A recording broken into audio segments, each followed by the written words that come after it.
Good afternoon and welcome to the January edition of the 12 Points Business Advisors podcast or webinar series, excuse me.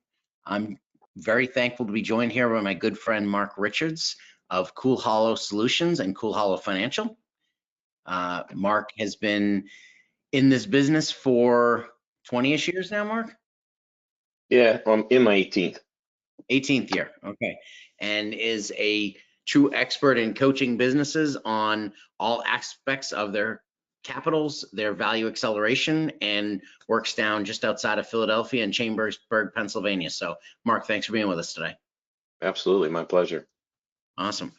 A little Chick-fil-A there for you. Sorry? My pleasure. A little Chick-fil-A there for you. There you go. I like it. I like it. It's a little southern for us Bostoners. We're just getting Chick-fil-A up here now. So, Mark, I want to talk today about customer capital. You know, clearly one of the 4 C's that we tell business owners to be attentive to: their human capital, their social capital, their structure capital, and then their customer capital. So this month we're really focused on that customer capital. And one of the things I've observed from knowing you for, a couple years now is just how well I hear that you take care of your customers, your clients. And I'd love to hear what Cool Hollow's overall philosophy is on taking care of their clients and why you think that's so important and how that fits into the idea of accelerating the value of your own business. And then we can talk about your clients afterward. Yeah, I think when we first start a business, I always say, like, the fear of failure and just trying to keep your head above water and just trying to do everything you can to not go broke. But I think anybody can sell something. I truly think that the service and the experience after that is the key. And, I think when you're really looking at a differentiator in the market, because we're all competing at some capacity depending on industry, those are the things that really are a true separator. And, I think for us, honestly, Dave, is we're just super intentional with the people that we want to work with and very relational. That's a good and a bad, to be honest. But our clients definitely know that we're here for them. And I think one of the greatest things through the years is that you become kind of like this, like, Swiss Army knife, right? Like, there's just so many things that you get exposed to that when our client base really does run into an issue, we may not 100% know how to solve the problem, but we typically know who to get in the room to help them.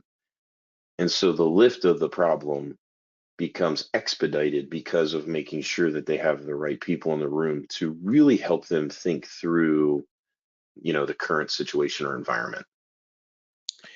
Talk to me a little bit about that relational, because often, for years, the financial world where you started and now you're on the business consulting side more than not was really transactional. Talk to me about how that relational and why you think that's been such a good change for the industry, I would guess. Yeah, I think we all get to decide how we want to exist in our ecosystem and our market. And we can either be a commodity or we can be a solution.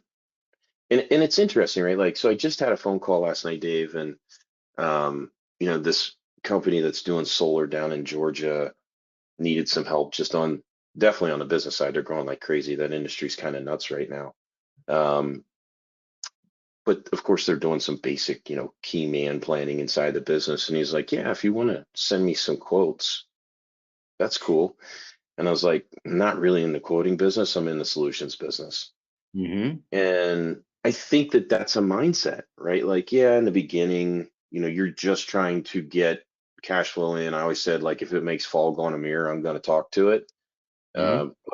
But I think as you mature in your market, your business owner experience, that's really where I think the transition happens and where you do see the differentiator of, we work with a lot of HVAC companies and plumbing companies and tech companies. We work with a wide range, but I think if you really do see their growth, they're getting very intentional about their client experience, right? Mm-hmm. And how they can make business with them or clients doing business with them easy. And I really think as we have grown our business, that's been the core, right? Like, unfortunately, I just had to transition from a CPA we've had for 9 years, and the whole basis of that decision was not the relationship. I love the guy that owns the firm, but it was the service. Mm. The service was not good, right?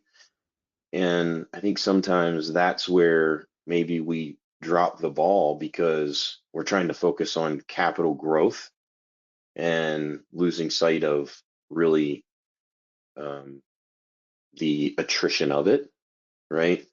Mhm. Um, I just this is like a value proposition of mine. That's why we're having this conversation. But man, Absolutely. I don't want people at the end of the year saying like, dude, we couldn't get Mark to answer the phone, or Mark's staff doesn't respond, and we've got some really unique things inside the business I thought kind of be cool to share. But like, we have this 1 in 24 rule that we talked about, which is when somebody calls in or sends an email, somebody in our infrastructure has to respond in an hour. That doesn't mean we have a solution, but that means that there's been corresponding starting.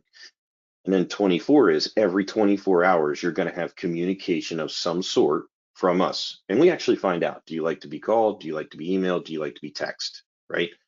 No big deal, right? However you send me an email, I'm not going to see it, right? But I'm not. It's just reality. Like, I got people Oh, I texting me that, yeah, you got people texting me, making sure that I know where to find your link to get on this thing today. Um, know. but we all have our strengths, right? And I just think that owning that and then them seeing the difference of you actually saying and then executing the things that you say is a game changer. And mediocrity unfortunately has become a norm. So it's not too hard to separate yourself when you just level up a little bit. Like, one of the biggest things that, like, kind of like my phrase of the year is are you playing small? And these are those little things too that just add to not playing small, not being mediocre. And so I think when they experience that, like, that's different. That's just I mean, somebody needed to do a Zoom yesterday, had no idea how to do it. So we had them come in, use our computer in the office so they could do a Zoom. Once again, it has nothing to do with our business or making money, but Hmm. it has to do with being a resource and a value proposition to them. And Yeah, I we think this, go ahead. go ahead. No, I was just gonna say, I think the sooner that you can recognize that you can be a value proposition that's bigger than just quote, quote, what they walk through the door in, that's where it changes. Yeah, we say all the time we're really good at the stuff that's not on our business card, and Yeah. I think that is the differentiator. I loved you talking about, look, tell me how you want to be communicated to. And by the way, as I usually do, I'm going to steal that 1 in 24 from you because I love stuff. We'll get to some of the other stuff I've stolen from you before we're done. But Say, I don't I know who's listening to this, but just get ready, guys. Dave's a thief if he finds a good idea. I attribute it, but he's a thief. I think it's So great. First thinking who, about, then how. yeah, absolutely. But thinking about, you said, how do they want to be communicated? So yes, you had a rule in your firm, 1 in 24, but you didn't say you're going to get an email. You said, how am I best going to communicate to you? And you really customized the experience and met the client where they were. And I think that's really huge. Appreciate Um, that. Didn't think about that. yeah. And I think that's an example of the kind of leader you are in the client experience space and why it was important to talk to you today about this topic. Um, I also want to talk about, you mentioned that um, you take good, the clients become a part of the organization, I think, really. And, I noticed that you're sporting your ever present swag. So absolutely love promoting the brand. We've done some really cool things that have just been fun. And I think that's where, when you're looking at your marketing, um, there's not always a direct ROI associated to marketing, and we get kind of hung up on that. But like, the one year we ordered, I think, like 300 sweatshirts, and we gave them out to Luke's school. Now he goes to a little private school, has whatever, 300 or 400 people, and everybody got a free sweatshirt. Did that make any business? I have no idea. But it's really cool to go to a soccer game or a basketball game and everybody's wearing cool Holo sweatshirts. I mean, you got kids everywhere rocking this stuff, and then they can't wait for the next year. So we just got our new order in, and everybody's like, "Hey, can I get a sweatshirt? Can I get a sweatshirt?" Absolutely, right? We order 100. When they're gone, we'll order another 100. It doesn't matter. You know, what's 100 sweatshirts? 2 grand? I don't even know. It doesn't matter. That's the point.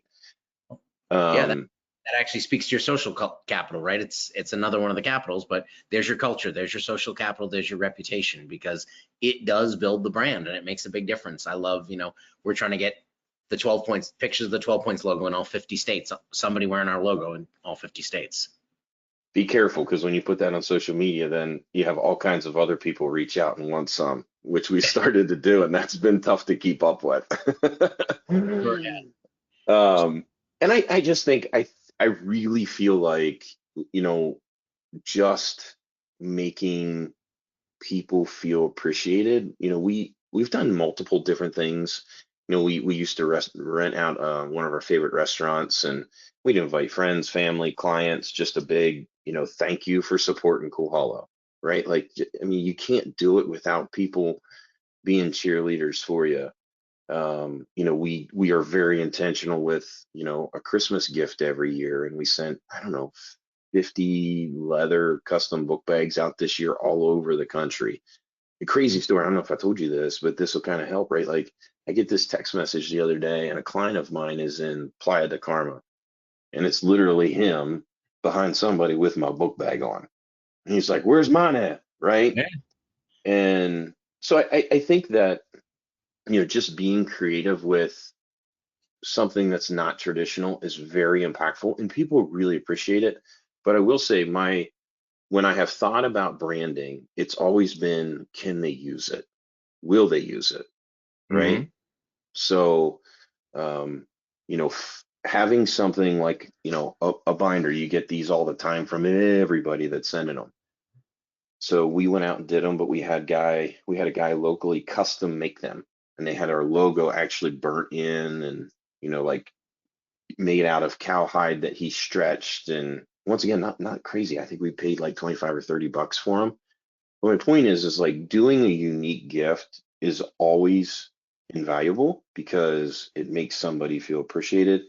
And I really do think that when you think about the culture of people, people just want to feel like they have a community or environment. Hmm. And sometimes that can be tough, especially when we're dealing with the kind of layer of people we deal with now on the business owner side. Because business ownership's hard. Business ownership's like rolling a coaster, riding a roller coaster. We talked about this. And a lot of times it can be lonely because there's a lot of people in your life. There's a great saying, you know, people in your life can either be leaves, branches, or tree trunks, right? Leaves are typically there either for a season or for a value that you can bring to them. The branches a little bit more stable, but you're not going to lean against them very hard, right? So you probably have a lot of people in your life like that. In your tree trunk, they say if you can have 5 people in your life, five, that when you call them, I always say, like, they got the gun and $10,000 and they're going wherever we need to go. And so I think for when we're really trying to build kind of the experience of what we're doing is really trying to make sure that people feel heard and valued. That's going to come across to everybody different, but we lead with that from our heart. Like, everybody a part of our team is about making sure that the people that are a part of our organization and our client base are feeling that way as much as we can. Yeah, and I see it and feel it. I've met all of your team now, and I definitely see and feel that. Uh, you just mentioned that, and it's not the saying I would normally use, I have to admit, but the gun and the $10,000 and going wherever. But that's what I get when I bring my friend Big Country on the webinar. So that's what you get for big country. Exactly. So, but you are that person for your business owners. They know that you're that gun and $10,000 resource they can reach out to, and you've really made that a part of your business and your core offering, that's your differentiator. We say all the time on the wealth side, look, someone's always going to have better returns than you. Someone's always going to be cheaper. But if you make it about service, you can have a client for life. Hmm. And talk to me about my favorite thing I've stolen from you, your wheel, and how you are that gun and $10,000 for your clients. Yeah, so I mean, I entered the kind of this business space, I'll say accidentally in like 2008, 2009. I had started the financial industry and did pretty well, but I was from a small community and we just didn't have people making boatloads of money to just go and hunt, right? And I found that I really enjoyed helping small business owners. And, I didn't know a ton. I didn't come, my background is not that, right? Like my mom was a nurse, my dad was a kind of a teacher and then did some pharmaceutical sales. But I will say, like, didn't really know money. And, it taught me that the people that we looked up to most of our lives, right? Like I think about the people that were influential in my life when I was younger, almost all of them were business owners. And it also was an aha of how much they were great at their, I'll just call it trade, right? Mm-hmm. But really, when you looked at the overarching piece of being a business owner, how much they struggled with it, because it's not maybe necessarily what they signed up for, but they had to become, because what happens with attraction and passion, there's growth. And so you've got to figure out how to deal with that growth. And so through the years, right, like I started out by myself just saying, hey, the reality is a business owner needs help, and the biggest thing that they hate is taxes. And so have us come in. Let's start doing some strategic planning about, really keeping more of those dollars you make. It's not about what you make, it's about what you keep.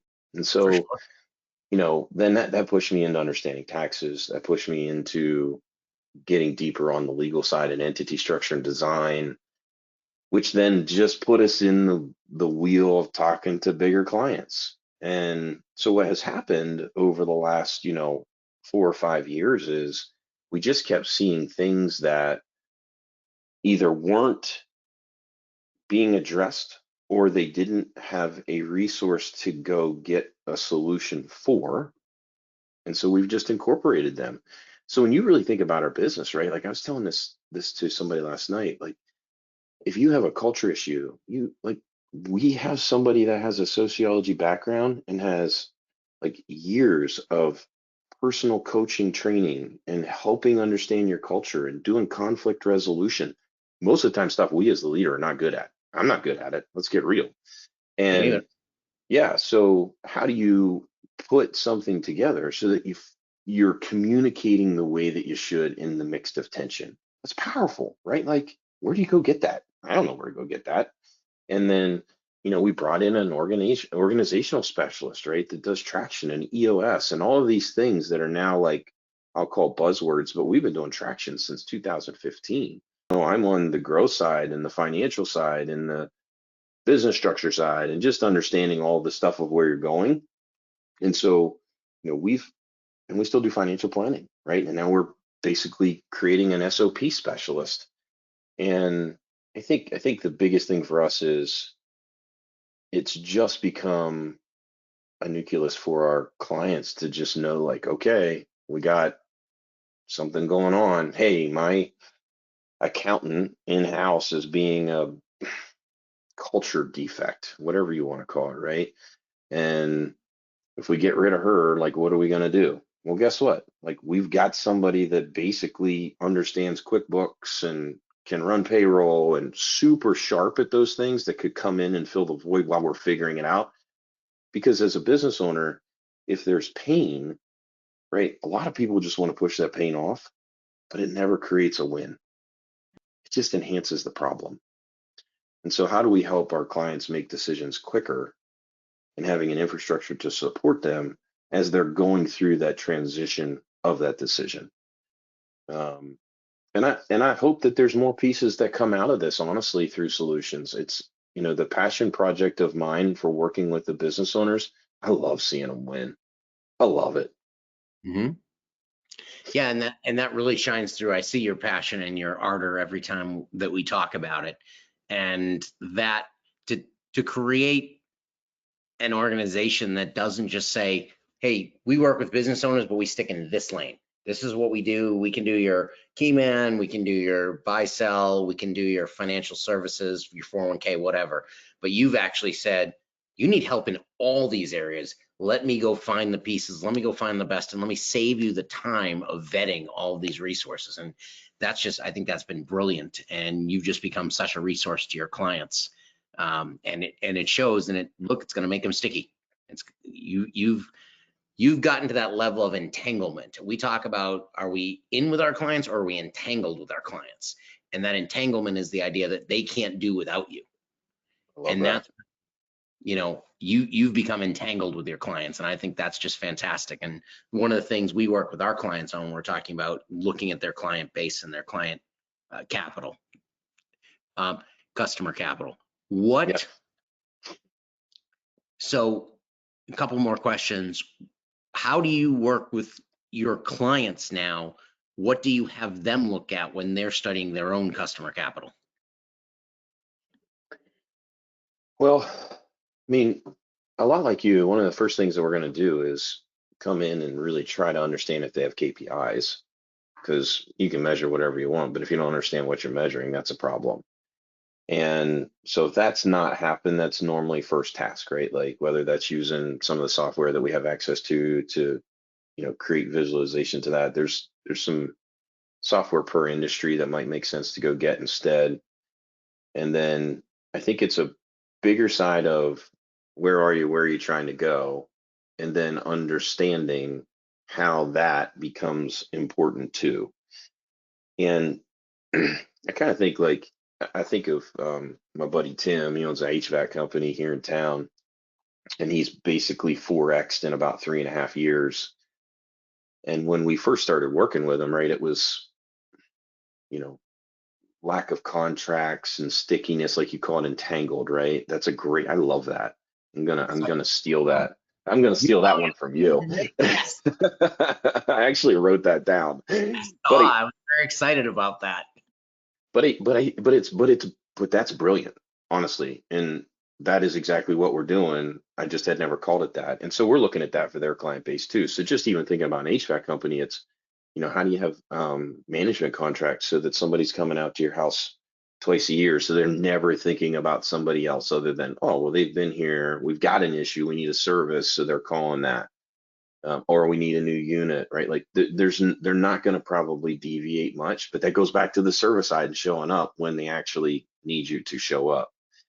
And then, I think as you're looking at kind of like your SOP inside of dealing with your client base, that's the other thing. A lot of people don't want to get vulnerable with how they're already doing something. And that's really something we push on. Like, okay, let me see that. Because the reality is you and I have been in sales for a long time. So yeah, we've been in sales a long time, and dealing with money is not easy for sure.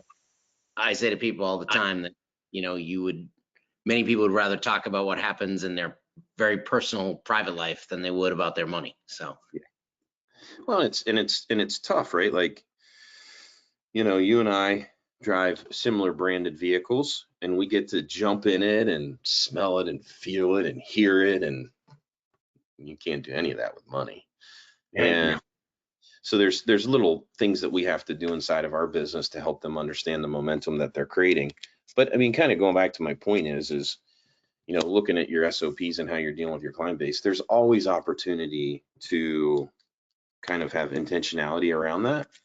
And whether it's a post-action report and you're calling and talking to somebody after you've done something, or in our business, I don't know if I've ever told you this, like when we have somebody actually do a financial plan, they have to come in once we've done everything, and I make them get up on our, like our whiteboard. I'm actually going to go to a smart board, so watch out.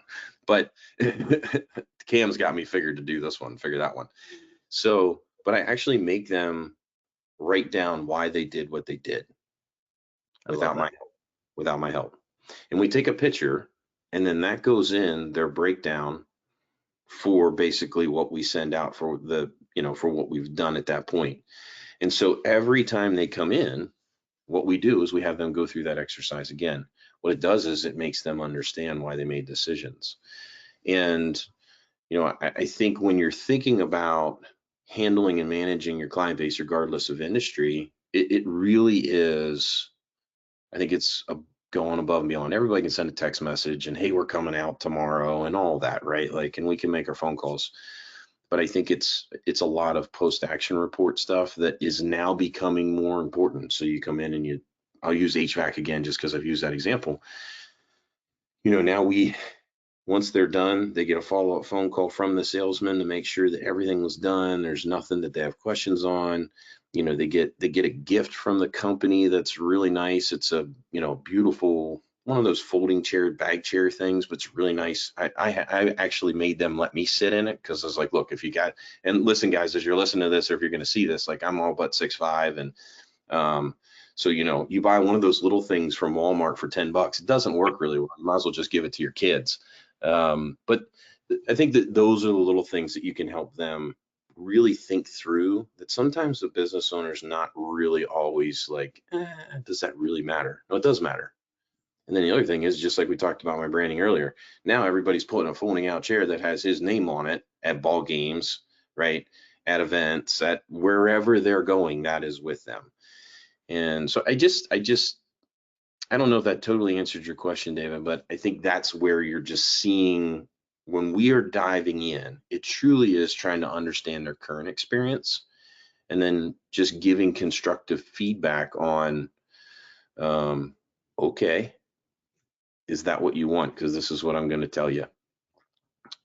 So, and we actually, we work with quite a few HVAC companies, and we had a client that needed a full system redone.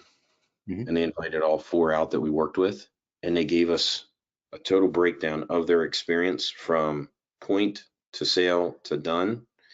And it was a great learning task for each one of the companies. We just labeled them like 1, 2, and 3, and 4. They figured out who they were. But those are the types of things too that I think right, because we have so many clients, we can really help them with too, right? Like, oh, this is what the client experience saw that you're not seeing because you're not in front of the client, right?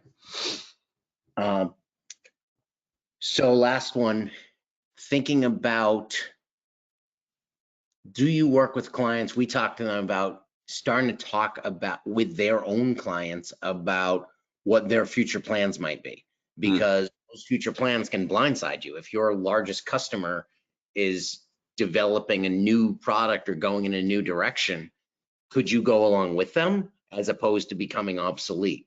So I don't know if you do any of that in your business or not.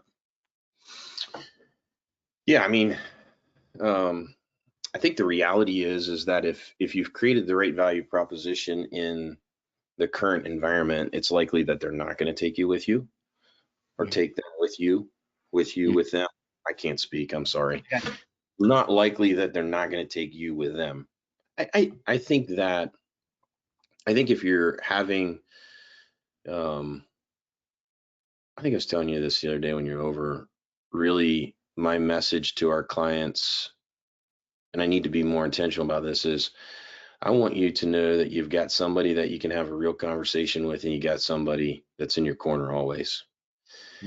And it just would make me very surprised if somebody was not going to go into a new endeavor or build another silo with windows, is how I explain it, right? You got one company and all of a sudden you're HVAC and you're going to start putting garage doors in. It would be very unlikely that our clients would not have us helping them be a part of that. No, I understand that. You do that very well. You're entangled. I mean, do you talk to your clients about them doing the same thing with their clients? So are you coaching them to have those conversations with their clients? Sorry. No, sorry. Yeah, absolutely. How I would say it is this: if my clients feel the way that I feel about them, hopefully they feel the same way about me. I think in life, if you can find the right people, and you're not going to have hundreds of them, but if you have 30 or 50 that want to see everybody win, it's a lot like what we talk about with land, right? Like, you have somebody that is out there trying to make sure that they're connecting the hands that need to shake. I'll give you an example, right? So we worked with a tech company, an MSP since like 2010, sold them in 2021. He just referred me somebody, and this group that was referred to me was talking to a pretty high level, suit and tie kind of firm out of Birmingham, Alabama. And my buddy says to these guys, he's like, "Are they going to refer you clients?" And he's like, "I don't know." He said, "My guy will."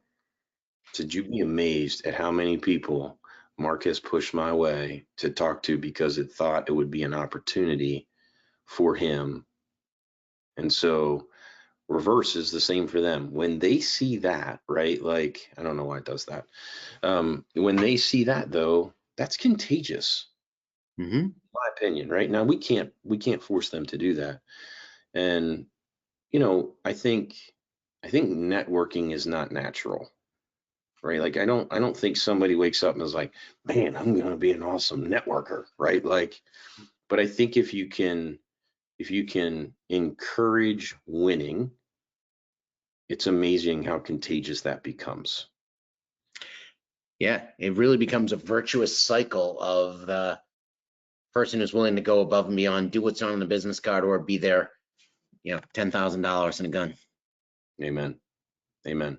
So yeah, I don't know that I'm directly David going in and saying, hey, you should be, but I think that indirectly happens when they see it happen. Because you probably know this. Like we refer, and you probably do too, we refer so much more stuff than gets referred to us. Mm-hmm. But because of that, that creates it because most of the time they've not seen that before. Right. Most of the time it's how can you feed me? Of course. Right. And I tell people like, okay, don't hire me. Just tell me what you're doing. And then when I refer you 3 people, you have to hire me. And guess what happens? We'll refer them. Absolutely. That's great. And for those who are listening, Mark just referenced LAN, the Legacy Advisor Network. So Mark and I are both on the executive committee of LAN. We are a nationwide network of advisors who are there to be the one-stop solution for businesses for whatever needs they may have. So if you get a chance, you can check out Legacy Advisor Network on the internet as well. And Mark, I just can't say enough about how much I appreciate you being here with us. I respect the heck out of your business, and I certainly picked up a couple things I'll use today, a couple things I'll steal. 1 in 24, absolutely that brand. And Now, my heart, I love you, buddy. I know that, absolutely, my man. Well, thanks again for being here, and I know all of our listeners and everyone who watches these clips on social will get something out of this. So thanks again, Mark. Thanks for having me. See you, buddy. Take care.